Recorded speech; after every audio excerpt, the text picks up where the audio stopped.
লাউ পাতা দিয়ে টাকি মাছ ভর্তা করব। তার জন্য এখানে টাকি মাছগুলো ছোট ছোট করে কেটে রসুন, পেঁয়াজ, অল্প একটু তেল, হলুদ, মশলার গুঁড়ো দিয়ে সিদ্ধ করে নিয়ে ভালো করে ভেজে নেব। আর অন্যদিকে আমি লাউ পাতার সঙ্গে একটু ধনিয়া পাতা সহ সিদ্ধ করে নিচ্ছি। সিদ্ধ করে পানিটাকে ফেলে দিব।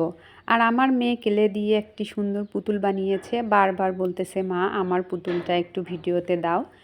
আর এই তো আমার ভাজা শেষ। এখানে আমি শুকনো মরিচ, মাছটাকে ভালো করে ভেজে নিয়েছি, লাউ পাতাটাকে চিপে নিয়েছি, আর কিছু কাঁচা ধনিয়া পাতা এখানে অ্যাড করব। তারপর এটাকে বেটে নিলাম। আপনারা চাইলে শিলপাটা বা ব্লেন্ডারও বেটে নিতে পারেন, কেউ আপনাদেরকে জেল ফাঁসি দিবে না। তারপর সরিষার তেল আর কাঁচা ধনে পাতা দিয়ে আমি এটাকে খুব সুন্দর করে মেখে নিব। আর বরাবরই আমি ভর্তা করলে বাটনাটা রেখে দেই, এখানে ভাত মেখে খেতে খুব মজা লাগে। এই ভর্তাটা আমার হাজবেন্ডের খুবই পছন্দের।